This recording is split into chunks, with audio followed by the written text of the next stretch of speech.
Bentar, saya rekam dulu. Sudah mulai rekaman. Assalamualaikum warahmatullahi wabarakatuh. Nah, selamat siang semuanya. Waalaikumsalam warahmatullahi wabarakatuh. Oke, selamat siang semuanya. Baru pertama kali ketemu dengan saya, ternyata lewat dunia maya pula. Ya, sehingga nggak jelas orangnya satu persatu. Ya, nah, ini yang harus Anda hadapi untuk perkuliahan di semester sekarang karena pandemi ini. Oke, nggak apa-apa. Mudah-mudahan bisa sukses dan bisa lancar semuanya. Ya. Nah, sekarang saya langsung share screen dulu di layar, yaitu tentang silabus. Mana di RPS? RPS. Bentar, kelihatan RPS-nya. Saya stop dulu.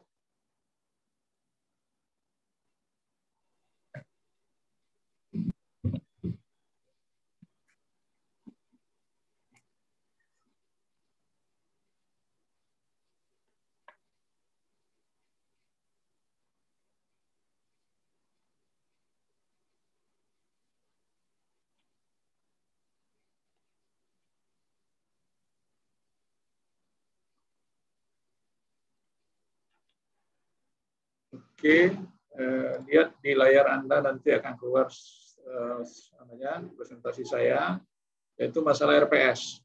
Nah, saya tidak akan membacakan ya, karena kalau saya bacakan waktu habis. Nanti Anda baca, ujungnya cerita ini memang ada cerita-cerita, tapi cerita itu Anda bacanya nanti. Tapi dalam pembelajaran e-marketing, karena pembelajaran sekarang sudah berbasis IT, maka kita tidak akan lupa dan tidak akan luput dengan penggunaan mulai dari WhatsApp, Facebook, apalagi yang lain sebangsa itu Instagram, ya, dan lain-lain cukup banyak zaman sekarang. Di zaman sekarang sudah itu, apalagi pembelajaran, Anda lihat aja seperti ini sekarang. Di zaman sekarang sudah berubah, ya, semua di telapak tangan sudah menggunakan gadget, bahkan pembelajaran juga seperti itu. Nah, itu harapannya supaya Anda bisa tercover dalam belajar seperti ini. Oke.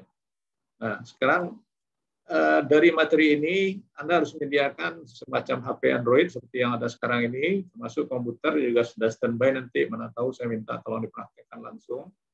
Ya. Nah, lalu metode saya belajar ya seperti ini, saya bercerita, presentasi, ibarat di kelas sekarang ini, lalu kemudian ada yang dipraktekkan. Nah, itu untuk yang pembelajaran ini. Nah, saya rasa materi RPS sudah bisa Anda download, saya tidak akan membacakan satu persatu. Mengenai buku pun juga sudah ada di sini. Ya, saya pernah membuat suatu produk yang web design tentang WW rendang ACC.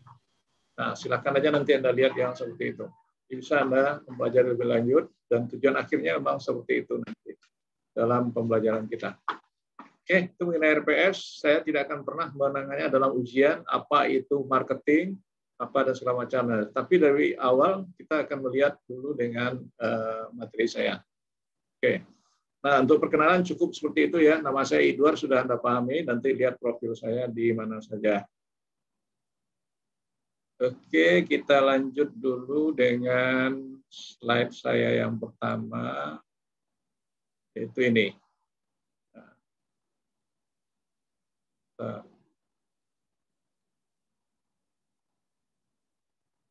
mana dia? Ini. Nah, sudah kelihatan? Nah, sekarang bagaimana kita mengenal e-marketing? Nah, e-marketing itu dilihat dari bahasanya adalah semacam toko ya, semacam toko yang sudah menggunakan teknologi komunikasi. Nah, sekarang dia seperti apa? Dalam bentuk email, mobile yang seperti Anda gunakan. Nah, ini juga disebut dengan marketing. Ya, seperti Anda pesan makanan, itu sudah termasuk dengan e-marketing gitu. Nah, sekarang kalau Anda jualan, saya rasa Anda jualan cukup lewat itu lagi, e-marketing. Jadi tidak seperti dulu. Kalau Anda jualan dulu, cari karajo, pakai sepatu, pakai dasi, nah, lalu menjual galeh. Seperti itu kebanyakan. Ya. Nah, itu yang terjadi di dalam sebelum pandemik atau sebelumnya itu. Nah, itu yang harus Anda pahami dengan apa itu e-marketing. Lanjut. Nah, ada lagi cerita lain, Apa itu e-marketing? E-marketing aplikasi teknologi digital yang berasal dari online channel, memberikan kontribusi aktivitas marketing, peningkatan keuntungan dan hubungan dengan antara konsumen, konsumen dan pelanggan nantinya ya. Meningkatkan pengetahuan konsumen, kemudian mengirim pelayanan komunikasi online yang sesuai dengan kebutuhan konsumen. Nah, mungkin Anda juga sudah coba Bukalapak, apalagi yang sering Anda coba ya, Shopee, Blibli, banyak kan yang sudah Anda coba. Nah, cuman sekarang jangan hanya mencoba, bagaimana kita bisa menjual lewat sebuah web yang akan kita sajikan nantinya. Nah, saya ngajar nanti tentunya tidak pakai internet, tapi kalau Anda mau silakan Anda online-kan nanti dengan internet. Nah, itu dalam pembelajaran saya. Lalu apa yang harus Anda pilih dalam e-marketing? Dalam marketing itu kita harus lihat bahwa akhirnya era yaitu semacam strategi yang ditekankan. Jadi post strategi. Jadi sekarang apalagi situasi pandemik, semua sudah dipas dengan IT, ya, teknologi informasi. Mau ngapain kita harus lewat situ sekarang. Nah, kemudian dalam hal ini juga konsumen mengetahui lebih banyak fakta yang lebih lengkap. Jadi kalau kurang berarti belum bagus kalau kita tentang kita. Nah, ini harus Anda pahami. Kemudian bisa di-customize lagi sehingga bisa nanti pemasaran Anda lebih optimal. Nah, selain dari itu batas-batas geografis. Nah, ini yang saya tanya tadi, kenapa di mana Anda berada? Kalau di Padang mungkin aman, kalau di luar kota seperti Pasaman yang pinggiran, Damasraya dan lain-lain segala macamnya, kadangkala jaringan itu bermasalah. Nah, maka Anda mencari akal bagaimana supaya Anda bisa terlibat di dalam suatu pembelajaran itu nantinya. Jangan nanti gara-gara itu Anda tidak ikut belajar. Ya. Nah, karena belajar itu memang seperti keadaan sekarang. Nah, terpaksa seperti ini. Carilah tempat-tempat yang strategi. Ya. Nah, kemudian komunikasi interaktif dan global dalam space room, lewat chatting atau lewat apa saja yang bisa Anda lakukan. Nah, itu yang mungkin Anda coba. Lalu menghadirkan peluang baru. Nah, ini Menteri juga menginginkan peluang-peluang baru yang bisa karena Menteri kita Menteri Gojek. Jadi mencari sesuatu itu dengan peluang-peluang yang berbasis IT di zaman sekarang.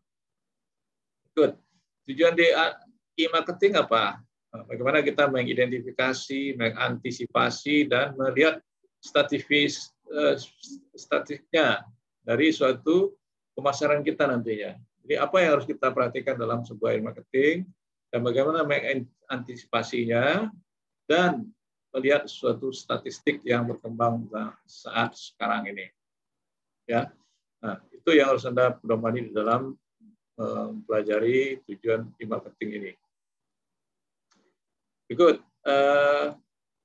beberapa kelebihan e-marketing. Nah, ada 24/7 rule. Nah, ya, apa maksudnya? Jadi tentu selalu ada dua ya. Keuntungan ada, kerugian ada, dan semuanya tentu terpulang kepada Anda yang menilai. Nah, selain dari role-role yang mungkin kita ikuti secara berbasis IT, juga perlu aturan lain yang mungkin perlu Anda kenal. Nah, di mana nanti role itu nanti Anda lihat aja browser di internet. Jangkauan akses global. Nah, bagaimana gunakan akses global? Nah, saya nggak tahu Anda di mana posisinya yang bagus, carilah provider yang bisa mendukung Anda dalam pembelajaran seperti ini. Ya.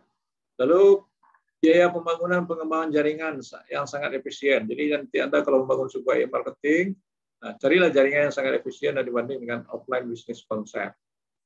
Kemudian ketersediaan berbagai software. Nah, ini juga penting.